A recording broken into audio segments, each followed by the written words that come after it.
but it will be more than worth your wait. We appreciate you sticking it out with us to the very end. We've put together a great panel here of senior level decision makers from car makers and some very key logistics providers to finish our conference with. And again, really looking forward to a good dialogue, but very importantly, your participation as well. Before we kick off, as usual, I kind of have to bang the drum a bit more about our evaluation forms, which remain on your table. So please, by the end of the session, if you could fill them out, we'll take them from you and we'll do a prize draw.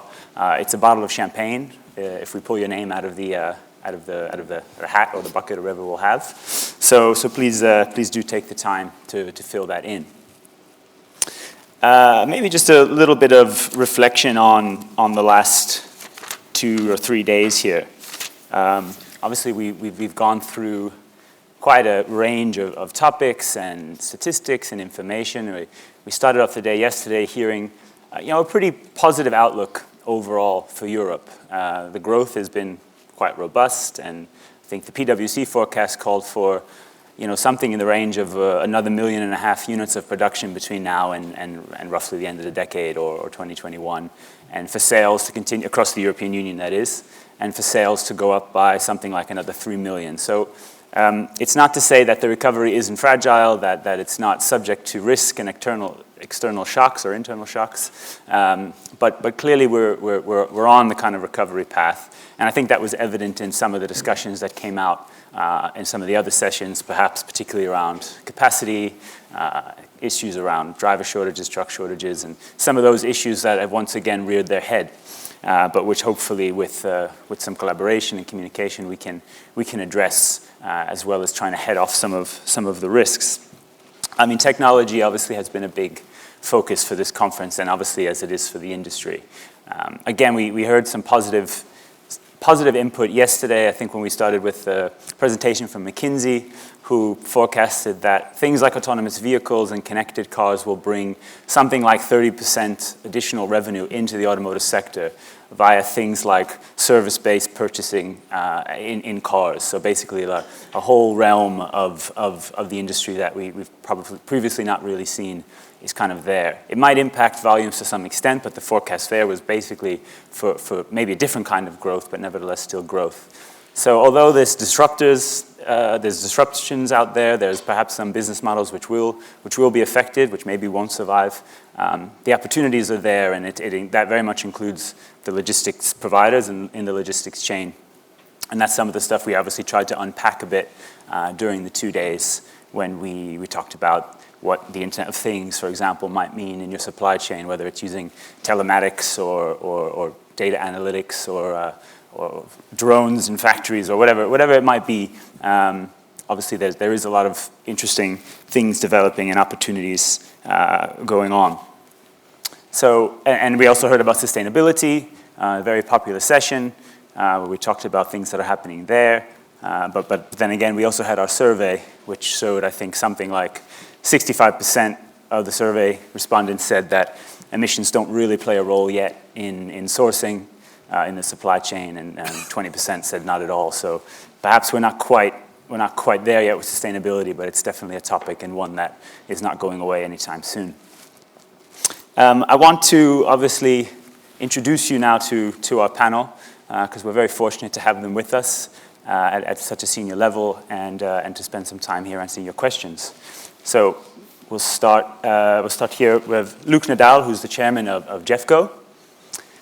Next to Luc is Peter Weiss, who's the head of global supply chain for Fiat Chrysler Automobiles. Bong, who is the director of material flow and supply chain management for Ford of Europe. And last but certainly not least, Andreas Ginkel, director of logistics for Opel Vauxhall. So it's a great panel. We've got plenty of questions we can ask for them. Before I kick it off with some questions, though, Louis kept on reminding us that this is the fun conference. This is the conference where we wanted to take a little bit of time to enjoy ourselves as well, and also to remind us that it's not just about making fun of Louis. Earlier, I very did some digital manipulation to sort of make it seem like he looked a bit like Danny DeVito or something like that. So just in a fairness, we did correct that, and we'll pull out the photo to show you Louis just before he started at Automotive Logistics, actually. So So, yeah. Better, right? Just wanted to correct that for you, Ludwig. I'd like to just kick us off, get the dialogue going a bit, maybe to get a bit of reflection from our panelists on some of the things and themes they've heard from the conference over the last 2 days, some of their key takeaways, and what it kind of means for their business as we go into the rest of the year. So perhaps we'll start at the far end with Andreas. The far end will be the first, right? No, as it is a fun conference, let me start with a fun statement.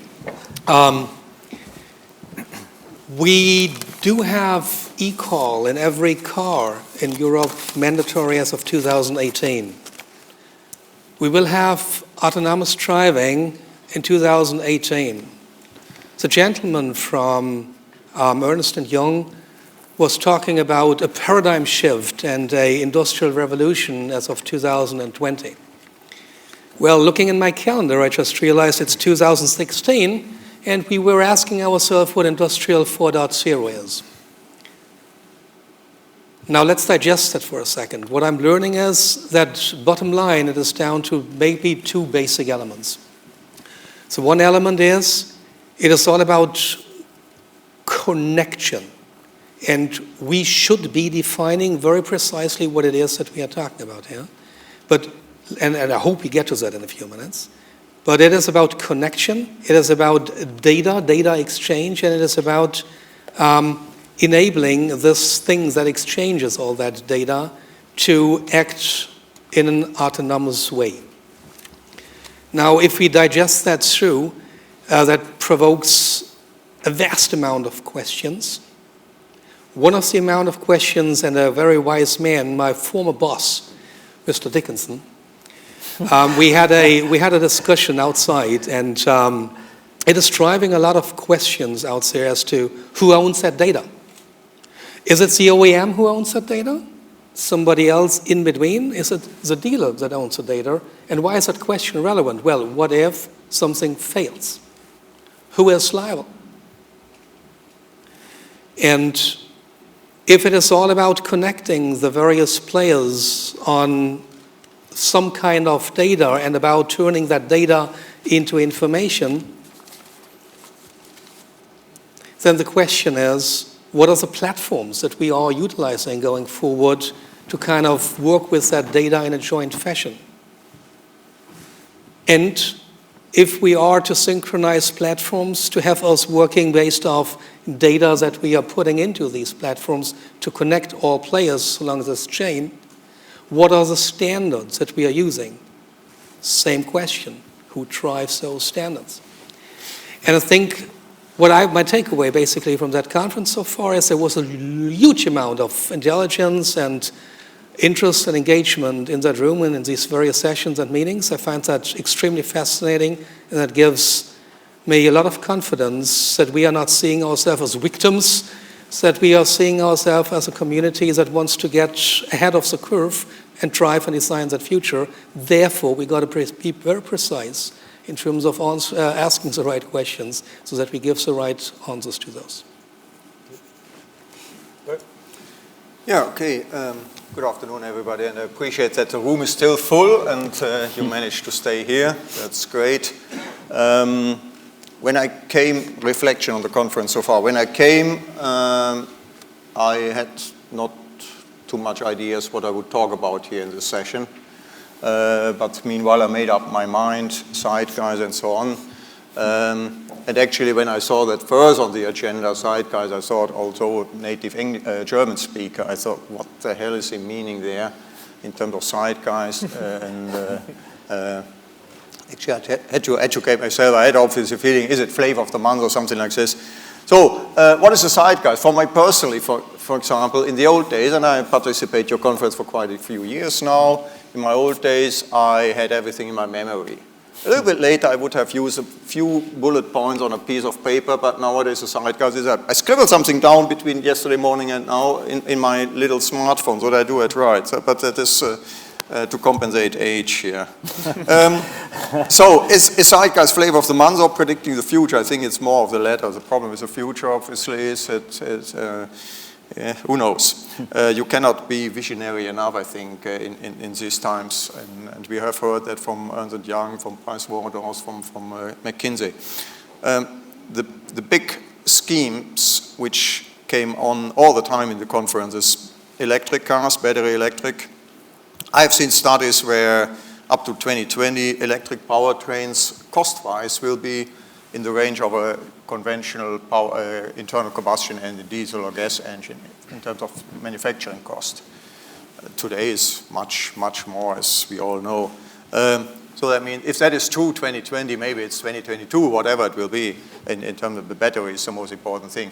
But then if that is a break even, then a year later, it will be already a cost advantage in the electric powertrain because cost will go down. So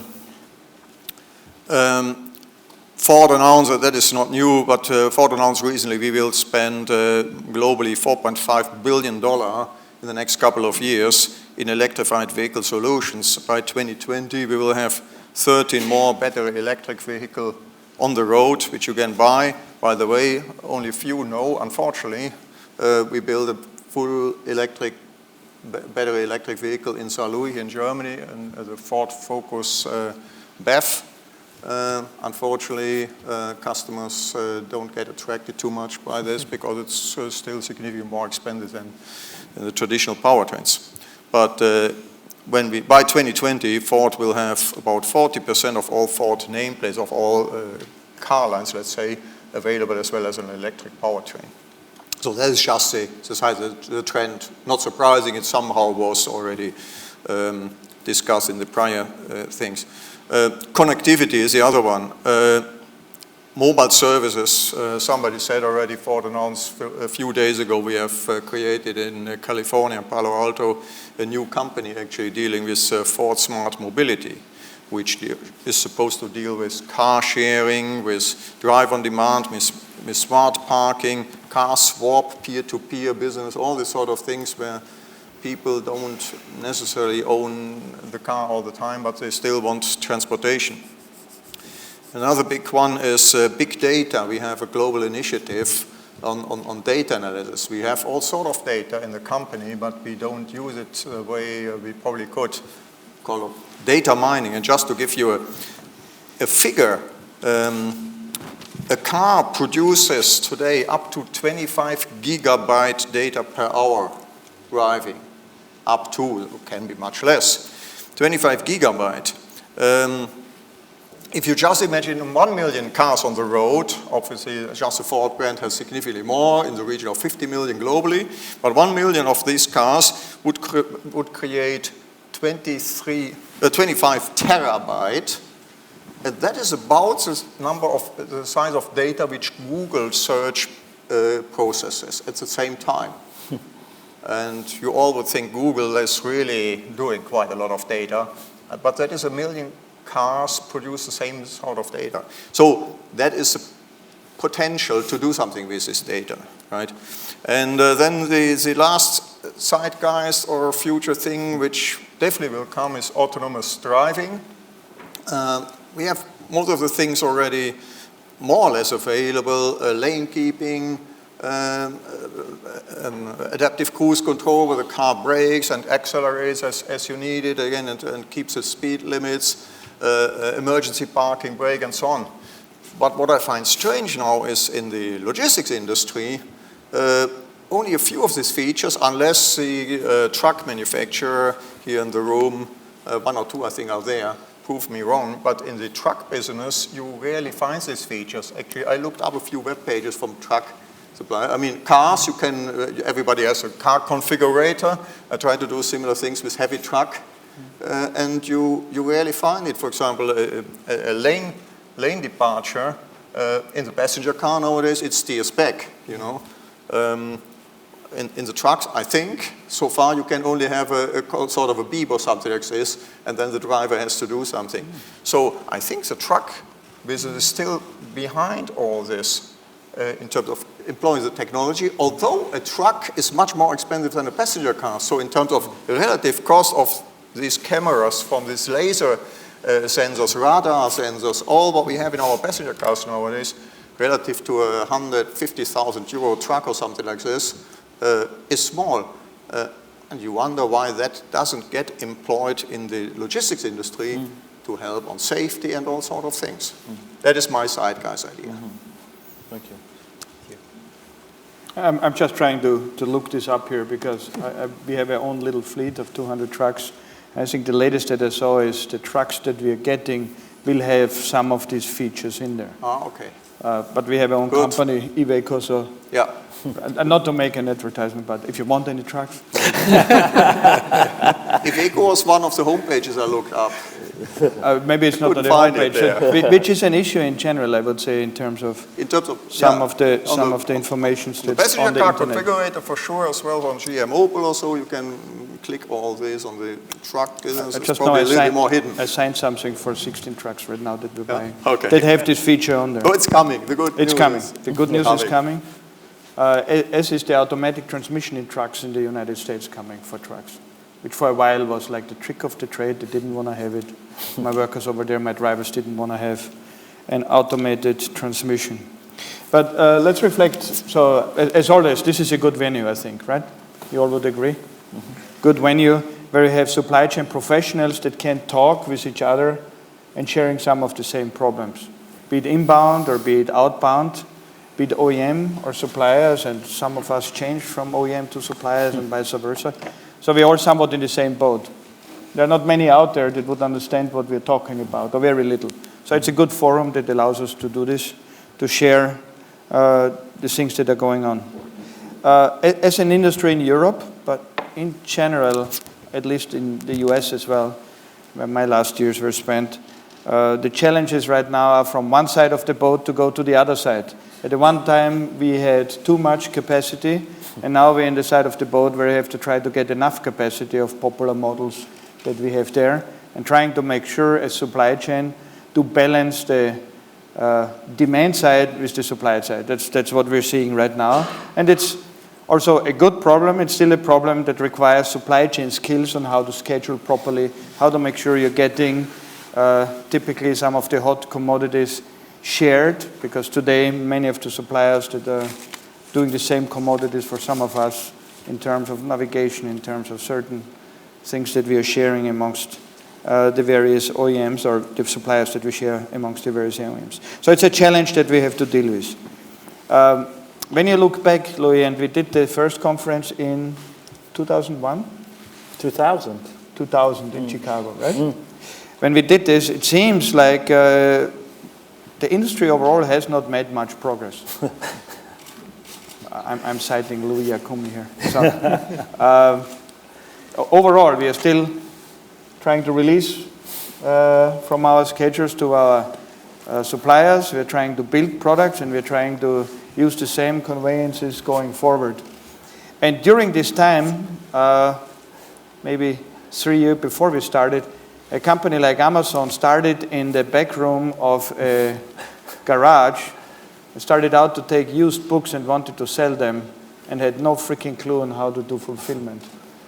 And today, when you look out, we would consider this as a benchmark company in terms of supply chain and supply chain fulfillment, right? Everybody agrees on the panel? Oh, yeah. I think so, right? So they have been able to master this, and the question for us as professionals in this room is, how can we go? But what can we do? And what is it? And when you look, what they have been doing is to creating transparency. Creating transparency for the final customer. One of the mantras when you look at this is customers in the center, and they have transparency. So it's still for me incomprehensible that you can order a piece of soap and you have more transparency at Amazon than when you order a vehicle. We're still not there yet, right? So that's something we need to think about what we're going to do about this. So that's the one thing, transparency. We talked to some of our colleagues before. We have more data, and we are typically better in the whole fulfillment than any of the other industries, we think. But yet the data are so distributed that we have not found the golden tie yet on how to bring it together and then utilize business intelligence behind this so we can predict something, what's going on. And now when you look at Amazon or some of those, eBay or other companies, That's what they are thriving on. They're predicting what will be going on, and they're acting on the prediction. We still need to see the inventory that we do something. And part of it is probably all of us in the room, that we're doing our things a little proprietary, right? And we don't want to share too much. So when you look into other industries, electronic industries, while they were at the beginning proprietary, at the end they standardized many things. Talk about USB, talking about other interfaces that they're doing. I would challenge us and look into OEMs, but also suppliers. We probably all have different connectors when you look at our cables and wire harnesses that we put in. It's proprietary what we're doing, which is not in other industries. So maybe that's something that we're not in supply chain, but just gives an idea on where we need to work together, because it's not a question of just the OEMs driving. It's also, as some of my colleagues said before, also the suppliers coming forward with what standardization gives them. Or maybe they want us to be not standardized because they make more profitability that way. So, could be. So, what can we do and what have we done in standardization? In the US, at least, when I was there, AIG was active and tried to do standardization, from releases to quality damage prevention, warranty manuals and other things of this nature that allows us to do the same standard when we go across. And I know we had in Vienna a finished vehicle conference, and we put some ideas down, and I think we're working right now together to see on how can we bring this into life, which is great. That's exactly what this platform should be doing. One of the things, I don't know if I heard enough about this besides talking about electric vehicles, is the topic of sustainability. I don't know, was this much discussed? Because this is something, where can we go forward in our industry? And you mentioned before about where is some of the technology coming into our trucks, into our conveyances. I would ask the same thing, when is sustainability coming to our conveyances? Talk about CNG or LNG. Are there things out there that we can use for inbound and for outbound? And there are some other industries out there that take it very serious, and they put this out there, and they're actually prescribing to their service provider that they have to have a certain footprint when they're delivering parts or other goods or finished goods to the end customer. So that's something maybe we can rally around, that this is something we want to support and get standards going. So that's one of the observations. I would highlight another thing. 2 weeks ago was Geneva, the auto show. And in Geneva was many new things. We have a great lineup at that time. Not to make any advertisement. But for me, the standing out thing was the electric vehicle and the electric vehicle developments, what's going on. And I would say it's kind of conceivable that the era of the combustion engine is getting to its dawn, where the love with the combustion engine and the mechanical engineer around might be replaced with some electric motors and batteries, if they become at the right volume affordable and at the range that consumers don't get range anxiety. So if they're able to do this, this might actually 10 years from now be something that people here come with electric vehicles. Could be. Could be that the chassis maker for this might not be in Europe. Might be coming from some other parts of the world where they're incentivizing these things, which we see already on some cab chassis or some buses that are going on. And the second thing there was autonomous driving. We talked about this. And the autonomous driving is technically already feasible. If you have wireless gas, wireless brakes, wireless steering, technically you could run the vehicle. And I think it's all the other automakers, we have it down to the smallest vehicle. As a matter of fact, Louis wants to look into some of them, and there are some vehicles that have already these features in there. Basically, you can take your hands off, or so it doesn't allow you to do it, and the vehicle can drive itself or it can park itself. You just sit there. So that's, I think, the starting point for autonomous driving. The rest, I think, is a lot of testing it out legally and making sure nothing's happened. So we'll see if this will be available. But as we've seen with the airline industry, they always needed 2 pilots. I don't think they will have for commercial truck driver. They think that the truck can totally be alone. I think it will be augmented driving, not a total driverless driving. I think that's where the direction will be going. And I think some of our competitors here have developed something where you can actually put one truck behind the other, and they are going in lockstep. So I think that's something we should be looking into. How are we, as supply chain professionals, driving it? And this comes from suppliers, what can they offer? It comes also from OEMs on how do we are driving behavior with our service providers to say this is what we need from a sustainability standpoint, but also from a equipment standpoint that our service provider should have. So that's kind of my thoughts that I have for today. Thank you. Good afternoon, everybody. So obviously, those gentlemen are on the OEM side and myself on the logistic side.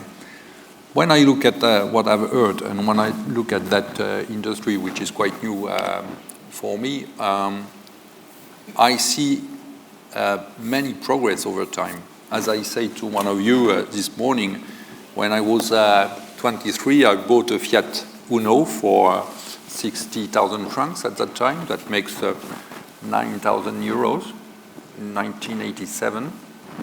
And look at what kind of car with 4 wheels, an engine, electric or not, a steering wheel, lights, all that stuff, for the same amount of money, which means that your industry has been able to tremendously increase the value of the car, the reliability of the car, safety of the car, with exactly the same price, erasing all the inflation, which is a tremendous performance when you look at other industries, including truck or locomotives as an examples.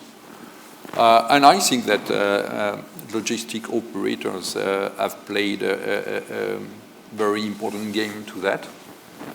We see that by GEFCO when we calculate the logistic cost per car, and we see over time, if you exclude oil price effects, how it's going down in current money. So on one end, sure, Amazon is changing the world, Google too, maybe a little more. But I think that our industry did not stay the 2 feet in the same shoe about progress. When I listen to the conference today, I see how much the automotive industry, the industrial footprint will change over time, whatever kind of cars will be built, electric cars or not electric cars. And I think that on our side, agility will be the key word. We have faced a crisis in 2008-9, another crisis in 2012. I think we will face issues about capacities because our customers are very strong on price. So to develop capacities is not so easy, and we need to be very smart in transport planning engineering. And at GEFCO we see how much we can improve that, but with one condition, which is much more transparency and exchange of information with our customers. Mm-hmm. So if I had to keep one strong idea in mind, it's go and see your customer, shows your IT capabilities to adapt on an almost daily basis the transport planning, how to build milk runs, how to build cross docks instead of numerous RDCs, and truth will be there. Last point, I would say IT solution.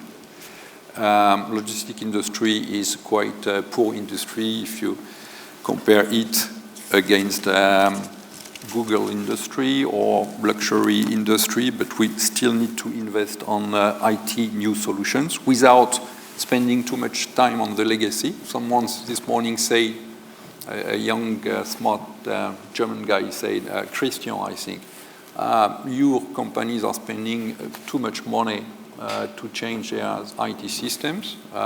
It will take you 10 years to do so, and over time, when you will be on the finish line, then what the product you will put online will be obsolete.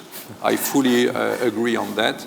So the challenge for us is to build new pieces of solutions to satisfy our customers instead of building and rebuilding our legacy IT tools. That will be for us a coming challenge.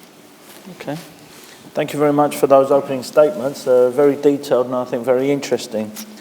As has been shown in the photos earlier, I'm here mainly for my looks instead of my brains. My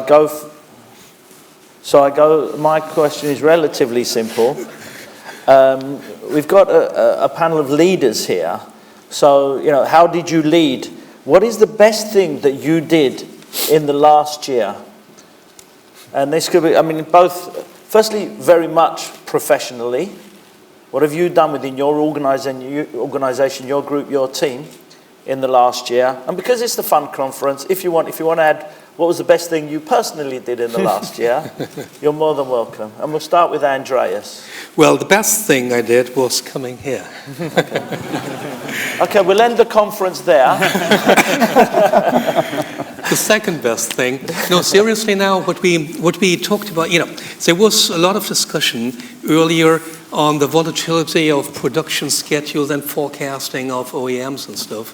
I guess one of the best things that I feel I did in the last couple of weeks, actually, is to help us driving a global project in our own company where we will be decoupling the schedules that we will be communicating to our carriers and suppliers from the requirements that is being calculated based off a line of transport orders. Based off a line of customer orders or marketing forecasts. And one of the reasons for doing that is that this decoupling of a weekly requirement from the schedule that we are communicating will enable us to pre-slightly with our inventory, not only to pull forward, but as well to push out, so that we can better utilize on an automized and calculated way the degree of utilization of whatever conveyance. And one of the reasons we have initially been driving that has to do with that overall scope of that workshop, which is all about integration and connectivity. I think we need to overcome silos. And one of these aspects is if we have an industry sitting out there that thinks we can optimize for the sake of the customer based on transport orders that we are receiving, rather than forward integrating and adjusting those orders so that you can utilize better the conveyances that you are shipping later on, then I think we would be misleading. And insofar, I guess, one of the core activities that I indeed believe where the best of the activities over the last couple of weeks is that at General Motors we are driving what we call a global logistics integration project. And one slight element of that overall project is what I just referred to. And yeah, we will be driving that down the line. Bert? Yeah, should I start with my private life? Well, if you want to have fun, what I thought about when you started this question, we do in our offices, we do a little bit of team events every year. A few times we go water skiing, and this where you are pulled by a wire, right? Not a boat. Okay. And we donate the fees to this German search and rescue sort of thing. So it's a good thing to do, and I'm personally managed to make 10 laps without falling into the water and without stopping unattendedly. Okay, so that was a fun part. Congratulations. Thank you. But I'm not fishing for compliments here. You don't need to write it into the magazine. But anyway, on the business, I have one project in mind which I share with you now quickly, but the rest of the business is a lot of hard work, a lot of hundreds of small projects to make things better, to save money, to improve the logistics, whatever it is. So there is nothing sticking out really, because there's so many, but there is not the revolution, it's the evolution, I think. What we did really, where I'm a little bit proud, because we changed behavior of the way we do business for decades. We implemented, or we're just implementing, but we prepared the project, we got the funding approved, all this bureaucracy you need in a company to install some IT solution for our warehousing, cross-docks actually, which we use for inbound material. There's a lot of paper shuffling still. We have good visibility in the supply chain with the exception of these cross-docks. That has been done for many, many years in the old-fashioned way, and now we are installing a piece of software which will help us significantly on reducing the inventory, have a better visibility where the material is, and so on and so on. And that despite the fact that we are still extremely sensitive on any spendings in IT, because we have always to see, should we invest in new products, in product development, in our manufacturing plants, or whatever is required, or do something for logistics. So we compete with a lot of other things if you are not that a rich person. Ford globally does very well. In Europe, we are just profitable. But so in that environment, getting a project approved which pays back basically in the following years only, not in the year one. In the year one is on cost. That is significant. Okay, thank you. And Peter, I know one of your social successes must have been introducing me to the beautiful city of Turin. For me, Turin used to be a motor city. I didn't realize what a beautiful city it was. But what were your did you do anything good? Very good. You said it. Moving to Turin is, I think, from a personal standpoint, the accomplishment of last year.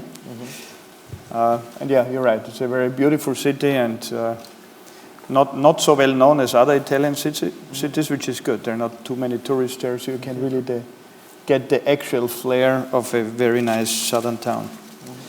I would say, besides moving, we were able to support the growth challenges that we had for EMEA from a supply chain standpoint, with various plants that were constrained. And we were able to achieve this, the delivery to our markets, to help them to get to the sales growth that we had set out to do. So this was for sure the biggest accomplishment. The second one I would say is that we are building a good team in EMEA and on a global base that works well together and has a good structure on how we interface, which is basically to the topic of transparency. So we communicate and we know what we are doing, and we are not perfect yet, but we're getting better every day on working together around the globe as one voice. I think this is, hopefully you can see this when you are going over there too, that you hear the same thing. And then maybe lastly is we have done from a technical perspective, we've rolled out further expanded on a PO, S&OP process to give it to all the region as well as to all the brands. So that's something that helps us again in transparency with our various stakeholders. Going back to my original thing here, transparency and communication, it is one of the things that we can learn from others, and this is something we are putting in place on a global base for our company. Thank you. And Luc? On our side, I think it's the extension of our geographical footprint. Now GEFCO is present in Algeria, so if you have any issues with spare part distribution in Algeria or compound management, here we are.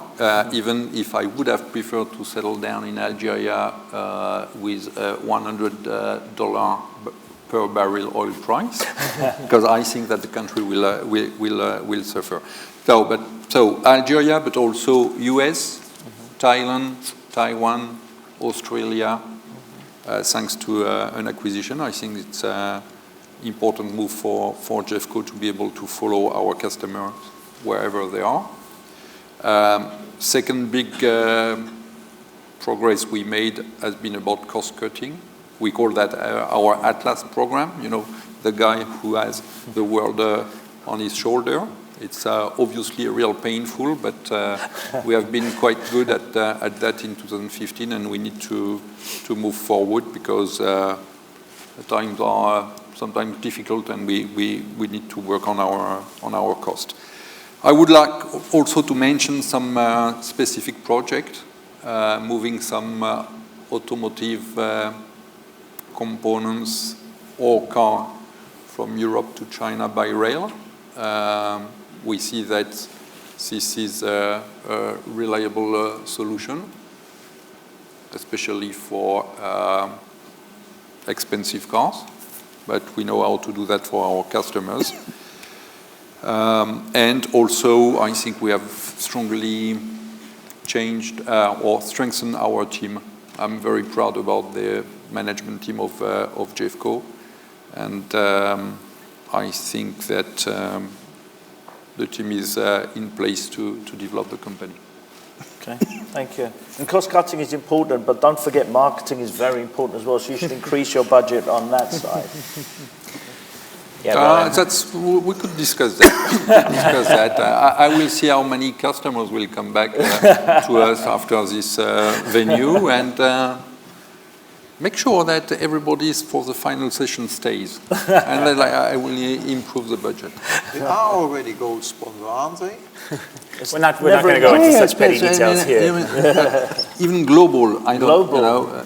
But I think he would like a little more. Yes. Diamond. Well, yeah. On that note, perhaps you should all fly out to Chengdu with us next month for our China conference, where we will definitely be talking more about China-Europe rail. You can be sure. I wanted to pick up on something that that Luke referred to, that you've seen the price of logistics drop per vehicle in relation to the cost of the vehicle over time. And if we sort of reflect on the last 10, 15 years, perhaps going back to when you started with the conferences, I, of course, was just a young boy back then and staying up too late, and not here, unlike now, and I'm totally responsible. But all the data that I'm seeing seems to be massive increase in parts variety, in complexity in the supply chain. You look at plants like Valencia now and Zaragoza and all the kind of complexity that's going into that. We had some statistics yesterday from Tim Consult showing that the average distance of the supply chain in Europe amongst the 5 or 6 biggest has moved to something like 800 or 900 kilometers or something like that. And that intercontinental logistics was growing at 3 times the rate of the car makers' revenue. So that all kind of points to me that this is perhaps increasing, certainly in complexity, if not in cost and perhaps value. So my question is, A, is it actually dropping as a cost per vehicle? And if so, is that thanks to the great productivity of this industry? And B, is it becoming more strategically important? Yeah, I think it is at least 3 puzzle stones coming together here. I mean, first of all, the statement that the cost per car is dropping in terms of logistics cost is a true statement. And I think there are 3 main contributors to that. The one contributor, and I can only talk to my company at this stage, is we have introduced like 8 or 9 years ago that every sourcing that we are doing for a new program with a new supplier or with a given supplier or a new part, every sourcing is based on a total enterprise cost approach. So we are trying to figure out what is making total enterprise cost sense, working together with, for example, engineering. My famous example, long exhaust, it depends on how we design it so that you can transport it better. So you work with engineering up front. You work with manufacturing up front to see whether the big ugly subs can be produced close by the plant or have to be shipped long distances. You work with purchasing together to figure out for global programs where you might run a POIC in the US and China and in Rüsselsheim, where best tooling is, and so on and so forth. So this is one core element. You figure it out, you plan it 3 years prior to launching. Second element is we have introduced, we have tried to break down the silo to some more significant degree, by far not where we want to be, but we have started doing that. One example, as I said last year we won the Logistics Innovation Award at the VDA for a project we call order slotting. So we are considering the way we are building and sequencing our order already what is available and what we know will be shipped and what is in our inventories from longer distances so that we avoid churn. We have synchronized that with what we call a powertrain synchronization. And we are continuing to work on other projects. One of them I just mentioned, and then again, so the one that I just mentioned is we are trying to rethink whether that old way of just taking production requirements and raw demands as a schedule rather than as an input to convert it into a smarter schedule. This is the third element, so to say, and overall, I as well believe that there is a high degree of innovation and competition as well out there in the logistics industry that helps achieving what we have achieved. I can clearly conclude that over the last 3 or 4 years, the logistics cost per car have reduced. And that is, in the end, and can I add one more point? And that reminds me on a discussion this morning between the gentleman from Fraunhofer and the gentleman from Ernst & Young. And I don't know if you realize that. They were talking opposite things. If you were breaking out, for example, there's the one gentleman saying, we have a revolution ongoing and paradigm shifts. The other gentleman saying, no, it's about applying what is out there to a new and a changing scenario. So one gentleman defined the customer as our compass type of thing as product only, rather than eventually breaking it out for a characteristic that a customer is potentially buying. And the characteristics in terms of a car that a customer is potentially buying, depending on what manufacturer is looking for, might include a price. So if that is included, the question on whether you produce stock cars to kind of utilize your plants better and sell those stock cars later, just so that you maximize your cost reduction potential, is transferred into a good price for the customer. To just programming in a silo and stipulating there is a revolution and the product only counts is probably falling shorter than saying, let's take what is out there, apply it to a changing scenario, and look into the characteristics that a customer really wants. And based on that, you get to different conclusions. And okay, I'll finish with that. But basically, the 3 drivers I mentioned earlier have significantly contributed to us being able to reduce logistics cost. And one of the reasons that's why we want to control cost, not necessarily price, but cost, is that in the end, we feel that our customers want to get a product for the best possible price. Does anybody else want to comment on it? Let me answer it differently, otherwise it would be boring.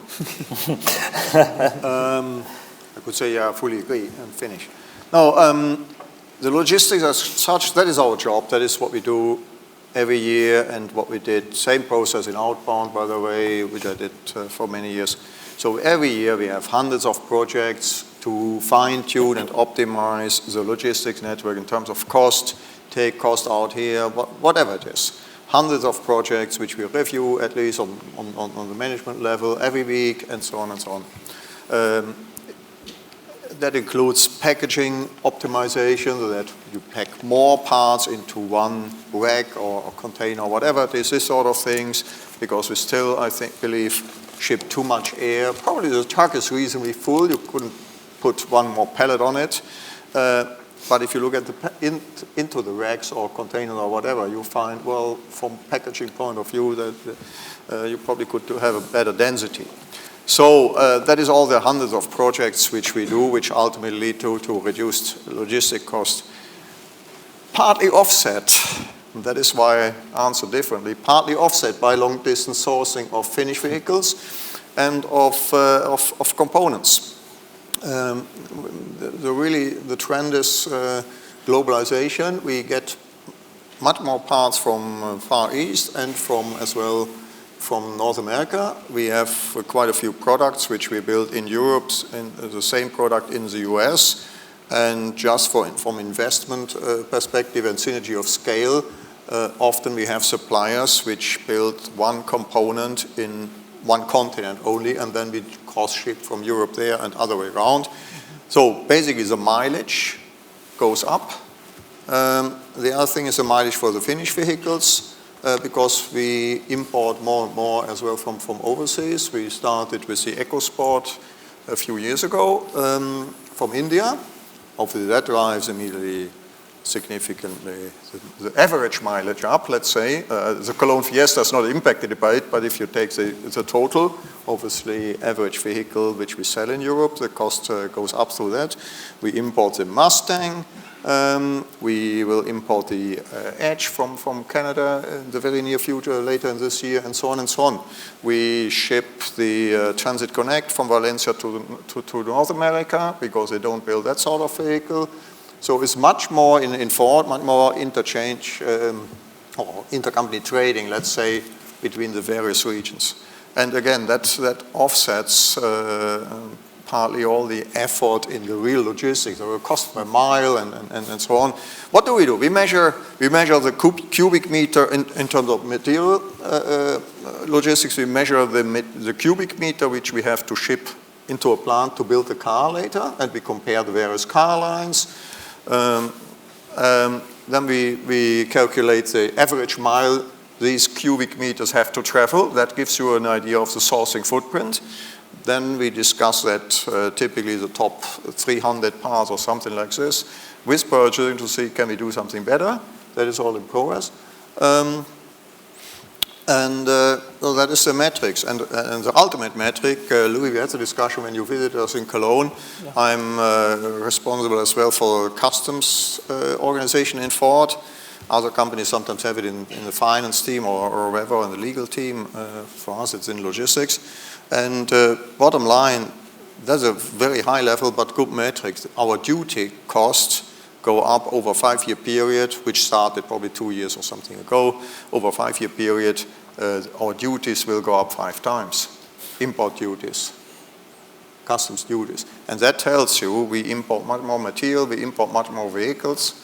I mean, obviously, an EcoSport from India attracts quite some duty payment, and that distorts completely the average, right? But that is a trend. What do you think, Peter? What do I think?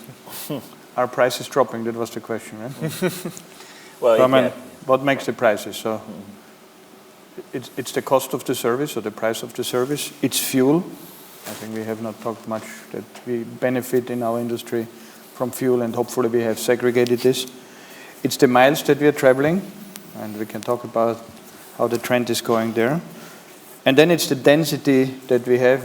We pointed out on this here, the density in our conveyances and what we're doing. So for us, what we started to do is get into logistics engineering to look into our network, but also look into upfront on how we are doing things. So we're also going into the packaging end to get higher density. So we the team, the engineering and purchasing team, looked into our network totally with a fresh set of eyes. So they did total tender out there, see what kind of opportunities are there, rebundling, and introducing new competitors that were not there before. So all of this here is helping us to contain some of the issues that we have when we are going into this cross-shipping, because the cross-shipping is the new world out there. As global automakers, you're producing vehicles and parts or suppliers all around the world. And it's actually a hedge. It's a hedging that one time it's good to get it in, but then you have a physical hedge going things out. So we had to beef up our interregional flows for parts, also for vehicles. And this is how we are trying to contain the cost that comes out of this here against the benefit that we're getting from some of the lower pricing and the work that we're doing.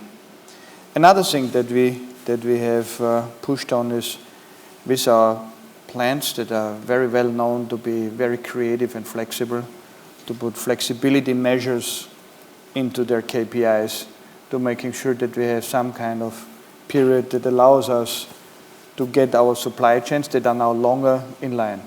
So we are focusing on this, and we have a good competition going on between our various plants to make sure who is the best on this here, which helps us overall to contain the increasing cost due to more miles than what we had before. So that's what we are doing. Okay.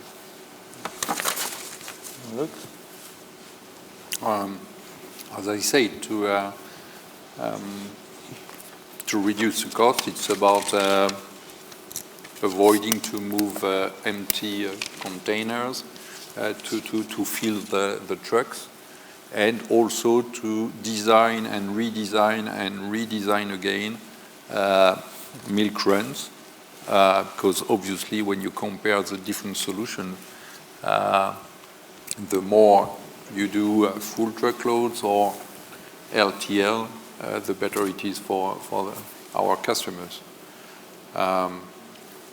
It's a never-ending story. They are changing their logistic footprint.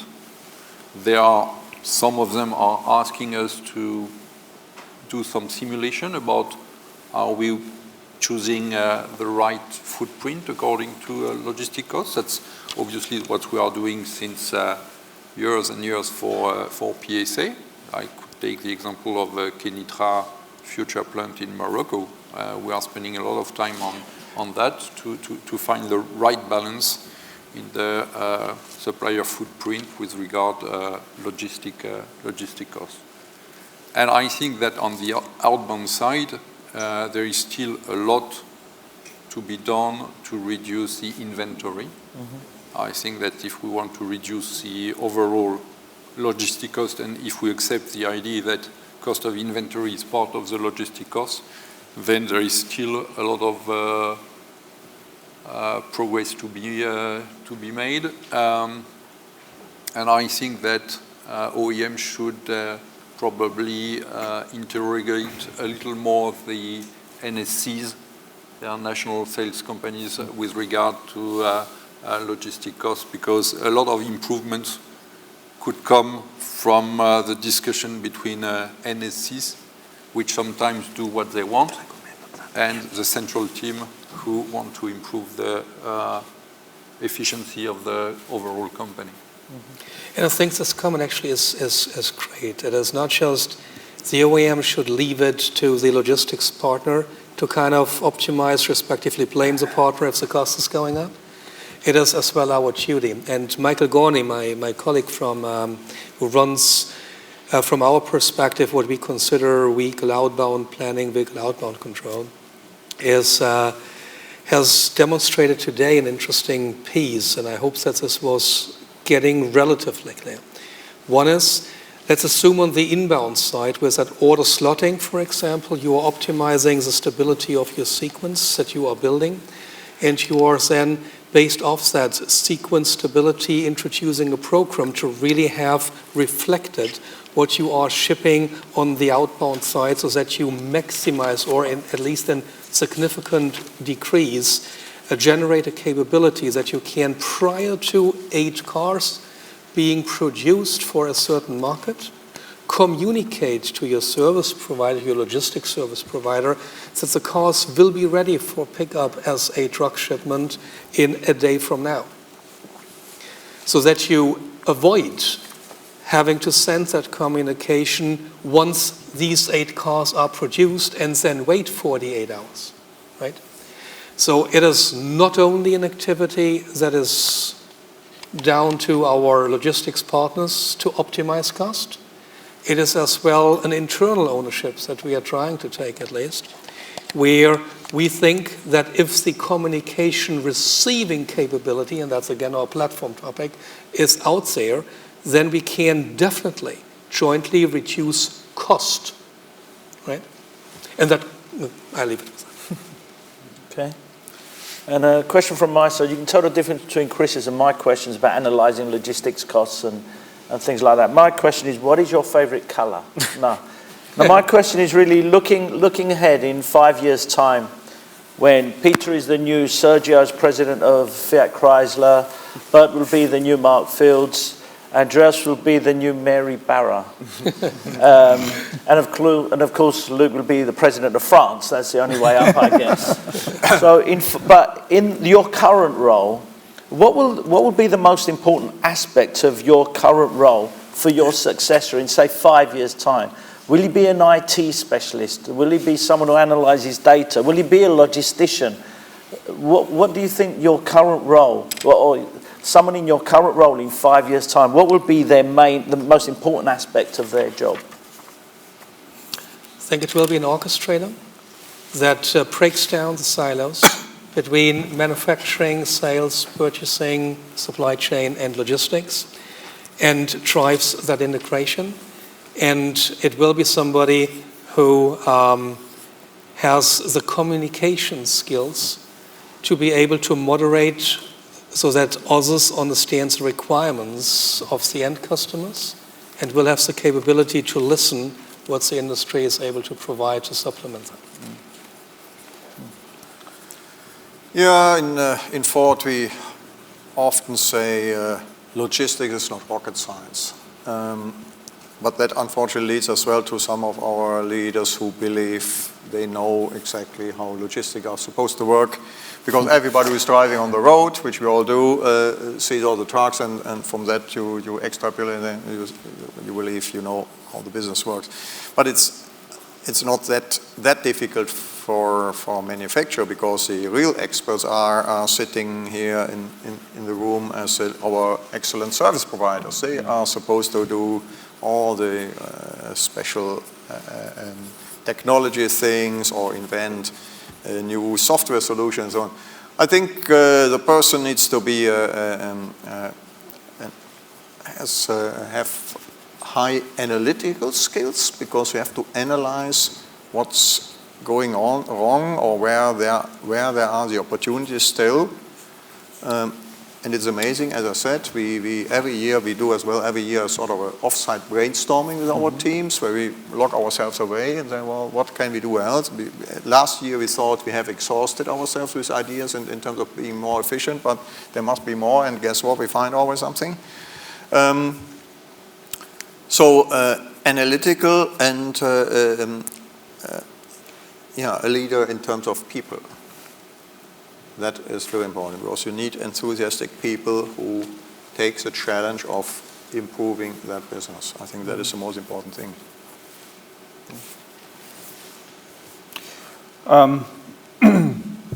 When I started going to school and to university, the term supply chain was not there.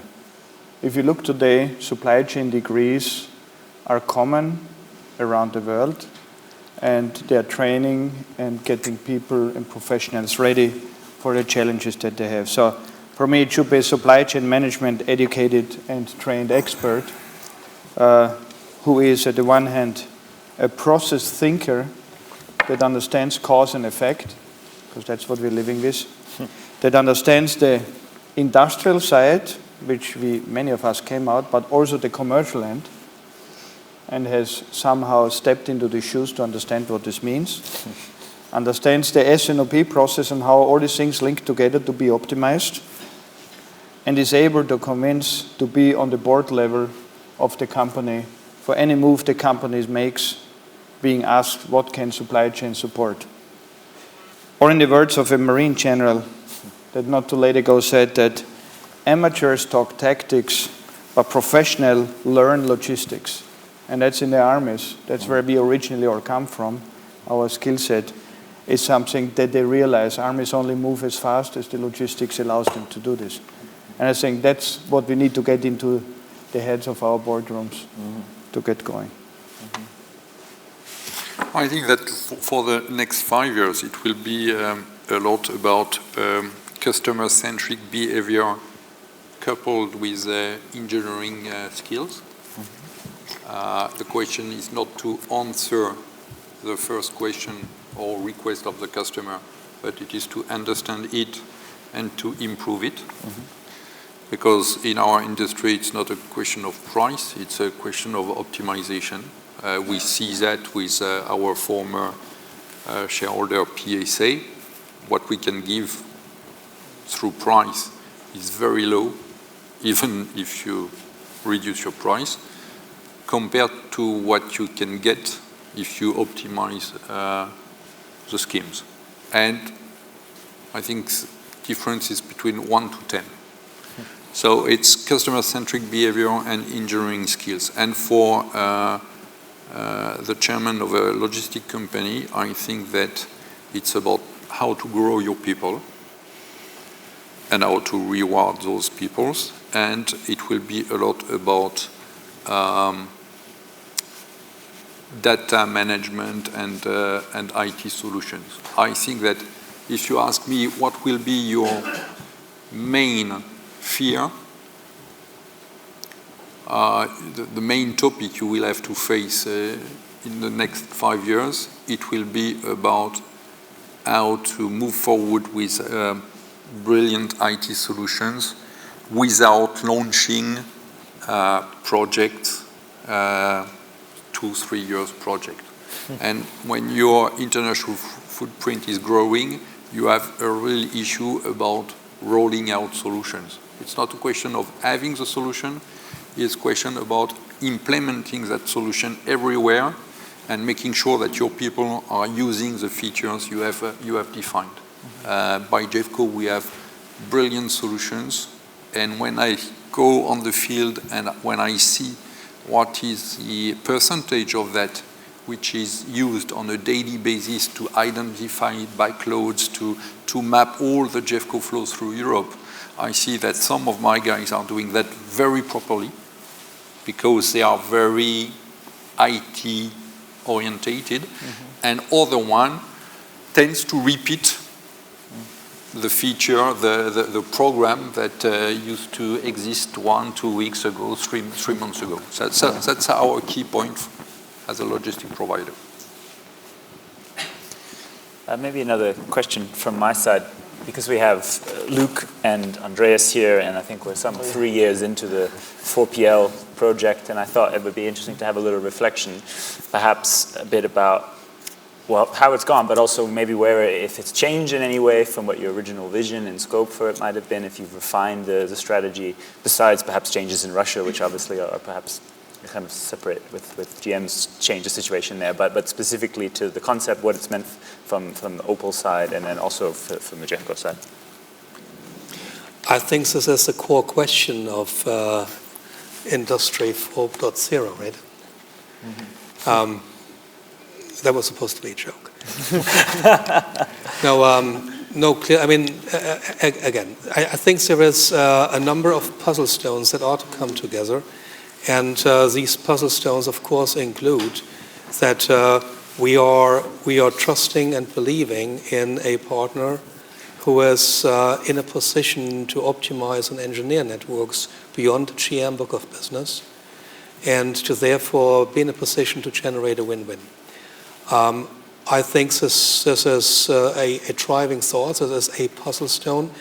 We have many years visited these conferences and listened to speeches out here, where it was even topics of that industry convention here, to see if the 4PLs, as we might want to call it, are in a position to kind of contribute and enable this type of aspects. I think this is what has driven us initially, and I believe that this is what has happened.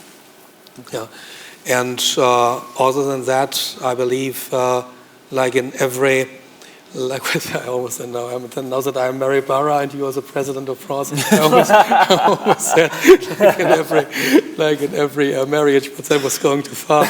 No, I mean there's always, I mean of course there is of course there's not only black and white, and there's many areas of gray in between this black and white. But overall, I guess the driving thought that I just referred to is something that I think we can conclude has successfully been established. So, President of France would say to Mary, Mary, do you want to marry me by putting a new plant in France? That should be probably what I would say to her in 5 years' time. But I'm not sure I would like to get that position. Difficult to answer your question, as my customer has just told. My personal point of view, if I compare that with what we had in mind when we have started this journey together, is that on some topics we went forward significantly. I think that on the outbound segment, difficult to say if a customer is totally satisfied, but modestly on our side, we think that we have moved forward. We have faced some difficulties about freight audit issues, and I think that other partners in the room know that because they are involved into that. And to automatize and to standardize all invoices is not in our business the easiest thing. I think that on the inbound segment we still have some improvement ahead of us, which is good, because we see how much in an old company, as all the OEMs are, if you accept Tesla, how many differences you can found from one plant to another one. Practices inside the customers are different, and we need to adapt that, and we need to help our customer to move the best practices from one country or one plant to another one.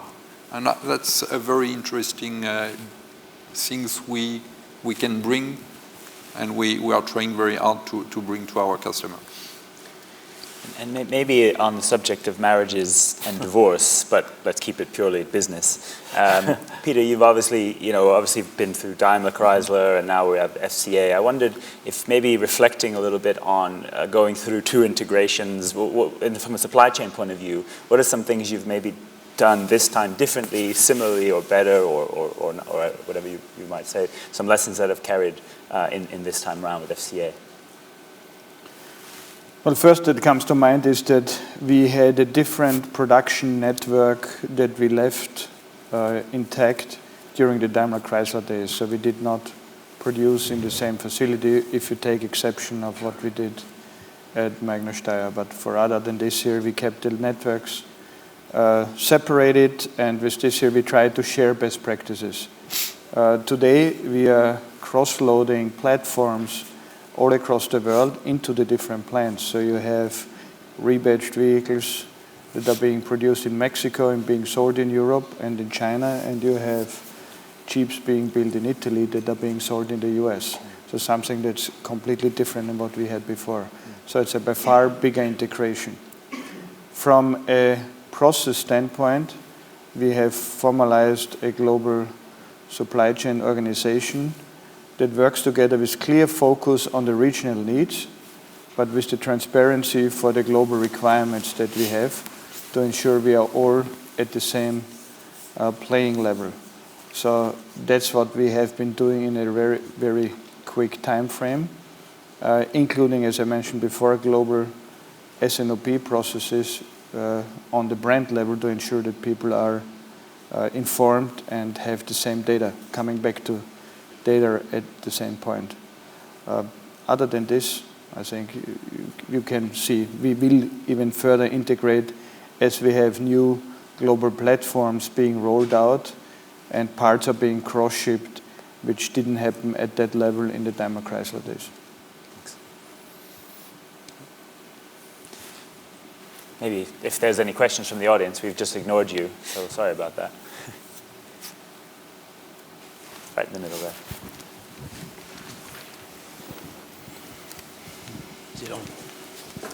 Hi, it's Rodney Salmon. Earlier on at one of the think tanks, we were discussing the merits and how we would get to the super supply chain. After some debate, there was a suggestion that it should be made up of Amazon, Uber, and Star Trek. What I'd like to ask the audience, the panel, is what are the first steps they would probably do now to try and get to the super supply chain in the automotive industry? Well, I think we kind of answered a couple. There is a few puzzle stones coming together. Don't want to repeat those. Insofar, I will add another one, and I as well refer to the presentation Michael gave this morning. From a horizontal and from a vertical integration perspective, once eCall is mandatory in 2018, you would be in a position to drive a lot of activities much more precise and much more focused and with much less churn than you are able to do today if you have platforms and if you have standards. One aspect. we would be able to recognize for each and every car when it arrives or sits in a compound if a battery is flat. We don't have to install processes that would require to just simply recharge a battery after so and so many days. We can be to the point from a vertical integration perspective. From a horizontal integration perspective, and again, everything that I'm saying on that visionary statement now has a couple of other prerequisites, including but not limited to being able to separate the business to business from a customer perspective, which is a different subject. But what this as well would enable, for example, and Luc mentioned freight audit and pay. In the world that will be technically there in 2018, the latest throughout the board, you could rethink your freight audit and pay.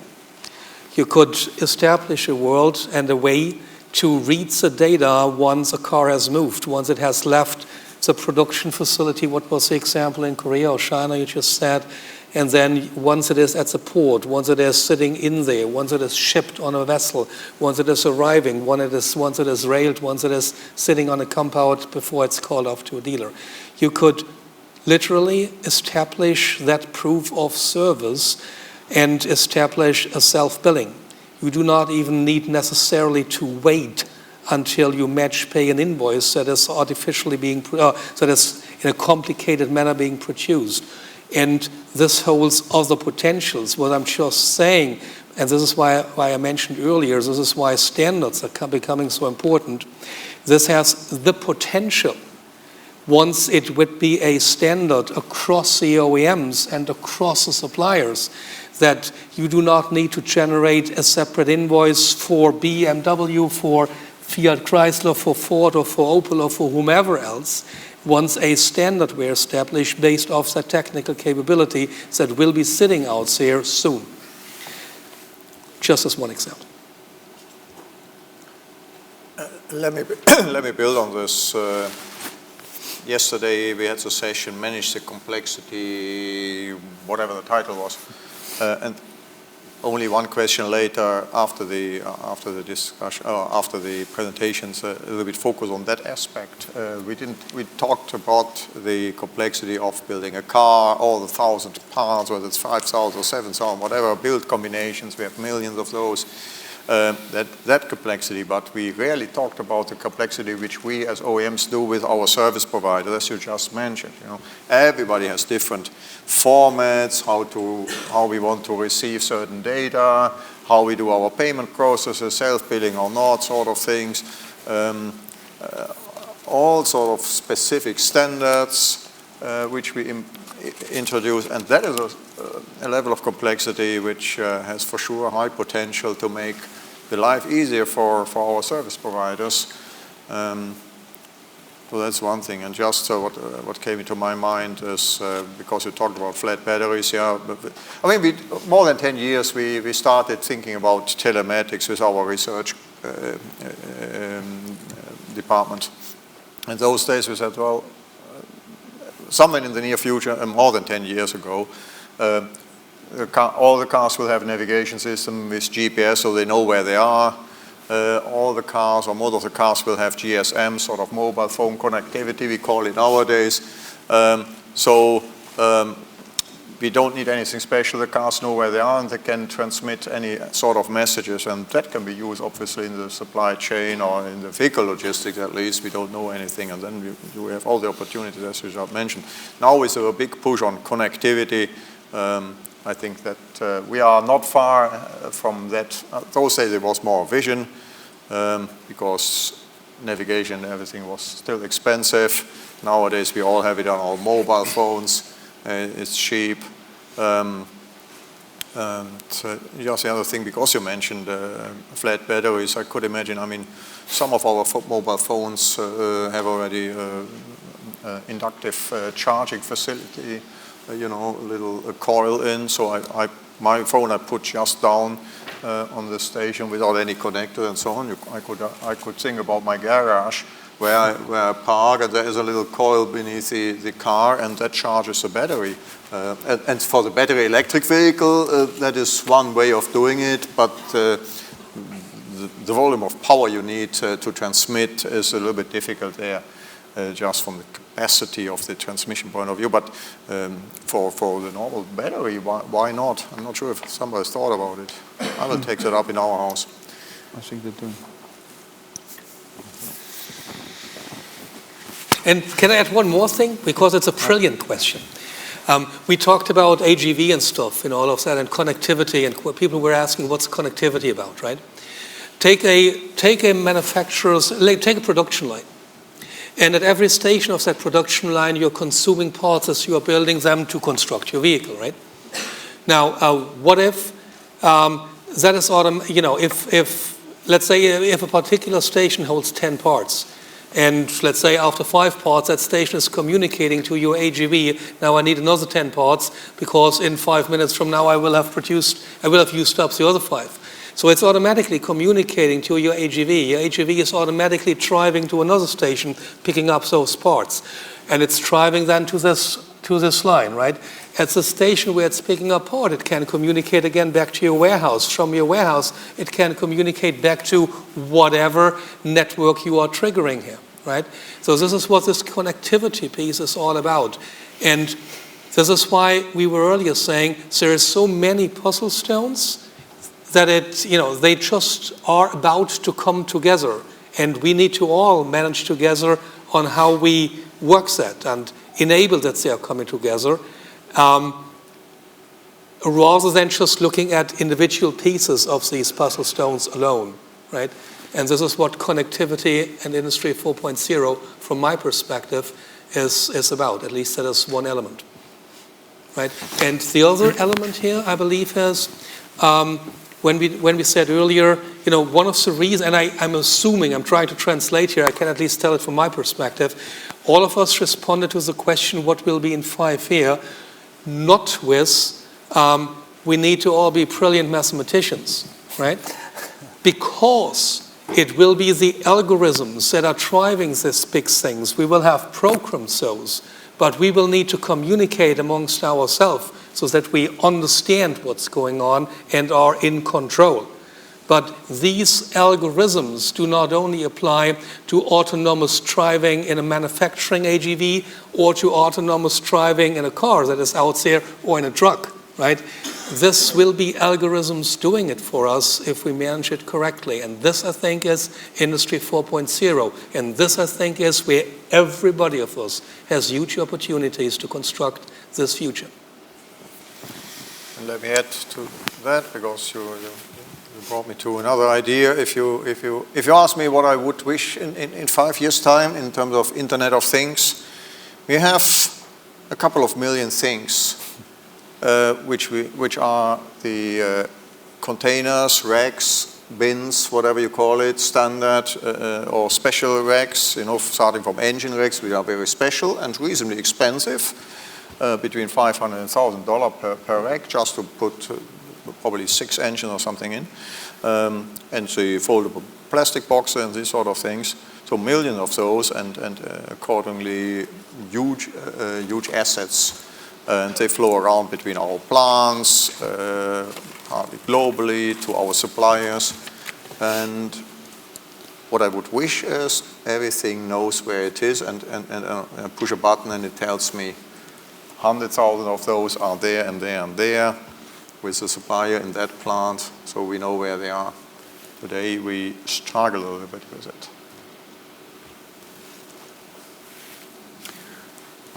I think we also should think about not dying under data, because we've seen this morning someone spoke about tablets going up to the moon, and I was thinking about, wow, I'm very happy that data has no weight, otherwise we would die under data.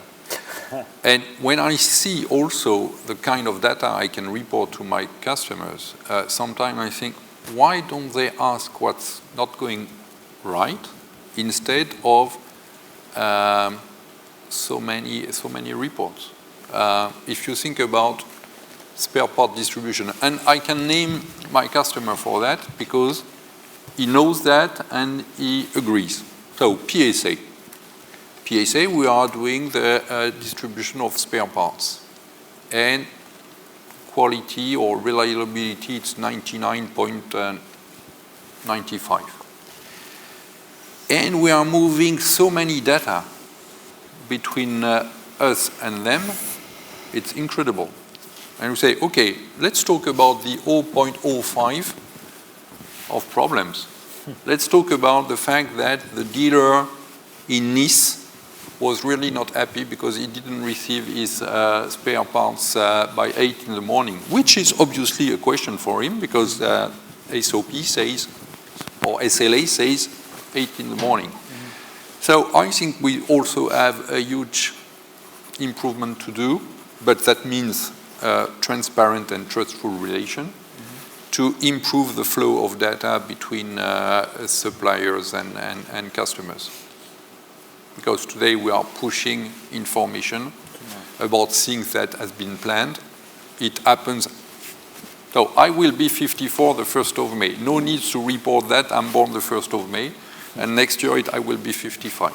You say, so why to report that? Okay. Peter, anything to add? I think what I would like to add is, which some of the things that we discussed, is transparency all the way through, from order to delivery. Be customer-centric. All of these companies show customer in the middle of it. Take the example of GPS that we put into a vehicle versus Weiss that we put on here with crowdsourcing. 10 times out of 10 you take Weiss because you know it's more accurate. It should be smartphone readable. So it should be at such a logic thing like with Fitbit that you can know your dashboard immediately where you are. It should be clear that it fulfills what you said, the expectations, but that we are clear on the expectation from the get-go. I think Amazon is showing us that if you need 1,000 pieces and they have 40 pieces, they promise you only the 40 pieces. And then they tell you how they will deliver the other 960. So they're not doing like what we are doing, promising 1,000 and then it will come sometime. And then last but not least, the data lake that we have needs some business intelligence around it that gets us to some prescriptive measures to tell us what we should be doing. And this is something that those new companies have as well. So they're going not only from reports to where we are in terms of predictive, but they actually are going so far deep into this that they are prescriptive, telling us what needs to be done. And you need to explain why you're not using what they are telling you. So that's kind of a summary from what I have. Okay, thank you. All right, well, I think we've reached the end of the Q&A there. So before I summarise, I'd just like to thank the panel for an amazing last session. Thank you very much.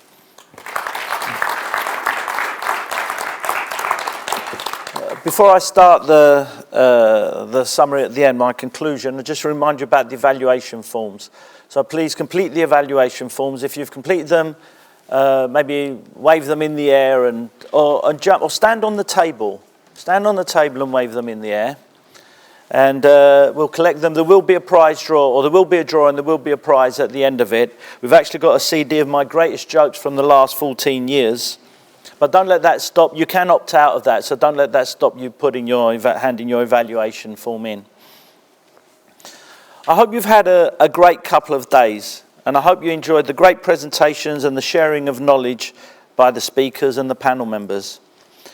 I hope you met the great people that this community is, the great people of the European automotive logistics industry.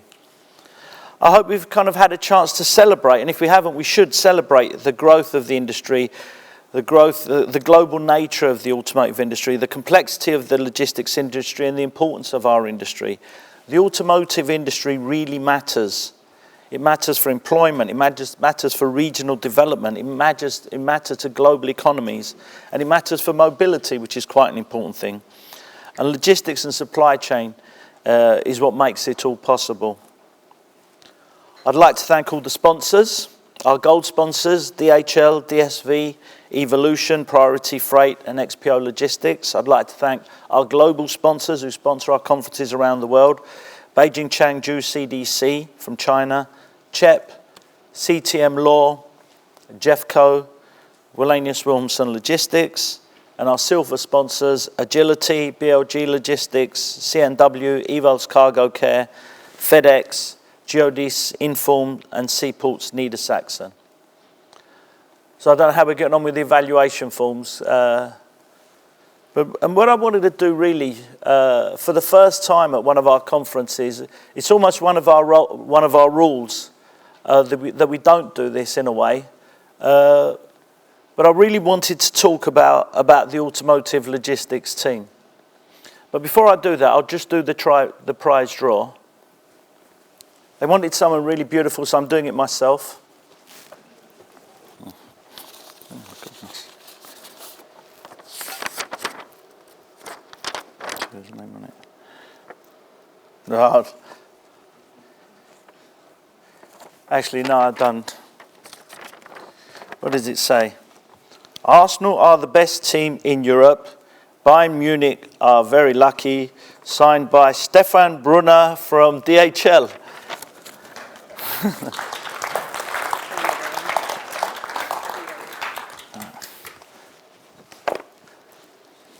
Thanks, Louis. Thank you very much, Stefan. It's a season ticket for Arsenal. Yeah. And you are next time here. Yeah. So I started the conference by saying I'm very proud to be the publisher of the Automotive Logistics Group, and I really am. Actually, from my bosses, Simon and Karen, who always support what my team want to do, even when perhaps economics suggest otherwise, their commitment to the automotive logistics industry never fades. Christopher Ludwig, whoever he is, our editor, who's too regularly in the office at midnight and past midnight, providing the industry's best publications that car makers tell me they use as training manuals for their teams. His great team, Marcus, the news editor, and Rachel, the assistant editor, they're always looking for new ideas and stories, so make sure you're in regular contact with them. The sales team even, Gavin, Matt, Adrian, Alistair and Brett. If you've got any requirements from their side, please contact them. They drive me mad, demanding that we do everything we can and more to really support their clients. Our marketing team, who are actually young and crazy because they were exchanging emails with me this weekend on Saturday night and Sunday morning. We were exchanging emails about media partnerships. When I was at their age, I wouldn't have been doing stuff like that. Crazy. Kirsty, who you've probably all known for years, our super registration manager, who recognises many of you as you walk through the door. Our amazing events team, Claire and Lauren, who work so hard to make it look like it's simple, and always trying to fix all my mistakes, so you can imagine how difficult that is. Perhaps most importantly today, Nimish Ladwa, who pretty well put the whole programme together single-handed for the Automotive Logistics Europe, and was responsible for getting Stig here for his great presentation and fun presentation last night. Well done. That was a great conference. Well done, Nimish. Even our newest member, Kat, my Kat, who's worked for us for just over a month and has somehow become my adopted daughter, and is already trying to make me organise. Good luck. And trying to make me lose weight. Even better luck with that one. And who was actually the decision maker in making Automotive Logistics Europe the fun conference. Me, I just stand up here and say silly jokes and look really good. But why am I saying this? I'm saying it because I kind of want to make a promise, a personal guarantee, and I really mean this. No other company anywhere is lucky enough to have the team that I have. No other company works harder. No other conference company or publishing company cares more about the industry. No one cares more about logistics and supply chain of the car makers and the tier suppliers. And not just as company, but as individuals. We know you all personally. No one travels as much and as often and as far as we do to get the best information, the freshest information, and to get the right speakers and the stories for our publications. No one cares as much as we do about our clients. No one is more committed to move our industry forward as we are at the Automotive Logistics Group. I say all that, we're never happy, we're never satisfied. But that's why I'm so proud, and that's why we're the best at what we do. And I don't often say things like that, but I really think we are. Maybe sometimes we should celebrate what we do. So I hope that we'll see you I hope you enjoyed the last couple of days. I hope that we'll see you perhaps in China, the next conference. That's in April. May is our new Automotive Logistics Supply Chain Conference in Atlanta. Beginning of June is our Finished Vehicle Logistics Conference in California. End of June is Automotive Logistics Russia. That should be fun. After that, in August, our Import-Export North America Conference in Baltimore.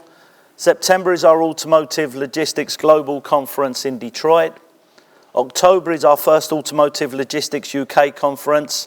Whether it's going to be part of Europe or not, we don't know. But who cares, because that's what PwC told us. November will be our Automotive Logistics India Conference. December will be Automotive Logistics South America in Sao Paulo. Christmas Day, they actually let us have a long lunch. So that should be fun. And January is Automotive Logistics Mexico. So I hope you've enjoyed the last couple of days. I hope that you found it really beneficial from a business point of view. And I hope you've had a little bit of fun, because we work very hard to try and do what we can to support you. So thank you very much, everybody.